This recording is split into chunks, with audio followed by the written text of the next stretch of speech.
और बड़ी खबर इस वक्त की आपको बताते हैं, तुर्की की धरती तेज भूकंप से आज कांप गई। भूकंप का जो तीव्रता था वो रिक्टर स्केल पर 7.9 मापी गई है।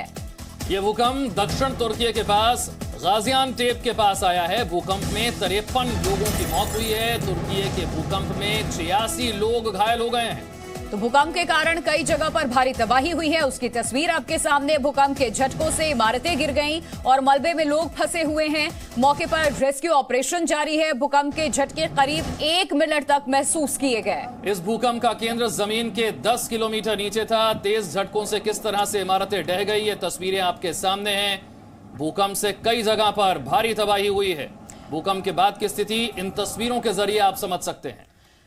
आपको बता दें, कुल 86 लोगों की मौत हो चुकी है। तुर्की में भूकंप से भारी तबाही। भूकंप का जो केंद्र था जमीन से 10 किलोमीटर नीचे था और ये तस्वीर आप देखिए, तेज झटकों में कई इमारतें ढह गई हैं और ये दीवार घर की जो है उस पे दरार साफ तौर पे आपने देखी। भूकंप का केंद्र गाजियानटेप बताया जा रहा है। 7.9 तीव्रता का ये भूकंप, जिससे तहस नहस तबाही का ये मंजर आपके सामने।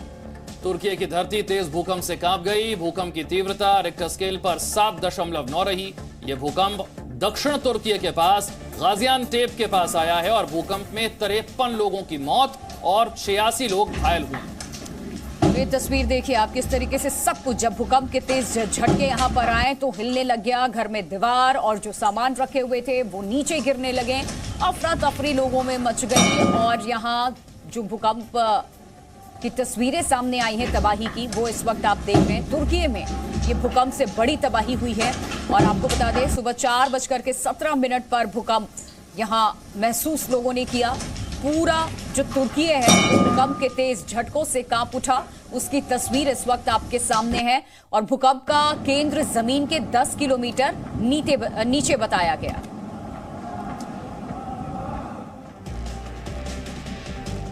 एक और बड़ी खबर इसी से जुड़ी हुई है कि तुर्की के भूकंप का असर सीरिया और इजराइल तक देखा जा रहा है। सीरिया में भी भूकंप के झटके महसूस किए गए और इससे बड़ी तबाही की भी खबर सीरिया से सामने आ रही है। 86 लोगों की मौत हुई है इस भूकंप में। सीरिया और तुर्की के भूकंप से 800 लोग घायल हो गए हैं। इसका असर सिर्फ तुर्की तक सीमित नहीं है, सीरिया तक भी असर देखा जा रहा है। सीरिया में भी भूकंप के झटकों से बड़ी तबाही। सीरिया में भी 86 लोगों की मौत। तस्वीरें आपके सामने। कुल मिलाकर दोनों जगहों की बात करें तो 800 लोग घायल हो गए। तो तुर्की में भूकंप आया और उसके बाद सीरिया से भी ये खबर सामने आई। 800 लोग कुल मिलाकर के घायल हुए हैं। मरने वालों की अगर हम बात करें तो उनकी भी संख्या बढ़ चुकी है। सीरिया में सिर्फ 86 लोगों की मौत हुई है। दक्षिण तुर्की में भी भूकंप के तेज झटके। एक और बड़ी खबर वो भी इसी से जुड़ी हुई है और वो ये है कि तुर्की में भूकंप के झटकों के बाद अब सुनामी का अलर्ट भी जारी कर दिया गया है। तो इटली ने जारी किया है सुनामी का अलर्ट। भूकंप के बाद सुनामी की आशंका बढ़ी है। तुर्की में भूकंप से 15 लोगों की मौत हो गई है और सीरिया में भी भूकंप से 39 लोगों की मौत।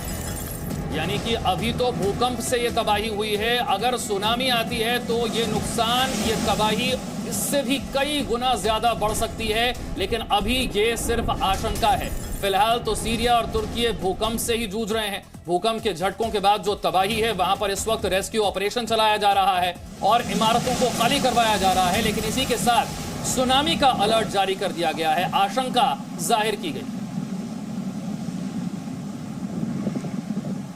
दो तस्वीरें इस वक्त आपके सामने। तुर्की में भूकंप से तबाही की ये तस्वीर आप देखिए, किस तरीके से जो इमारतें हैं वो जमींदोज हो गई हैं। अभी रेस्क्यू ऑपरेशन जारी है, मलबे में लोग फंसे हुए हैं और यहाँ आपको बता दें कि इटली ने जारी किया है सुनामी का अलर्ट और अभी भूकंप और भूकंप के बाद सुनामी का अलर्ट, सुनामी का खतरा। मनीष शुक्ला मेरे सहयोगी और जानकारी के साथ है। मनीष, अभी तो सीरिया और तुर्की भूकंप के झटकों से ही उबर नहीं पाए हैं, यहां तो अब सुनामी का अलर्ट भी जारी हो गया है।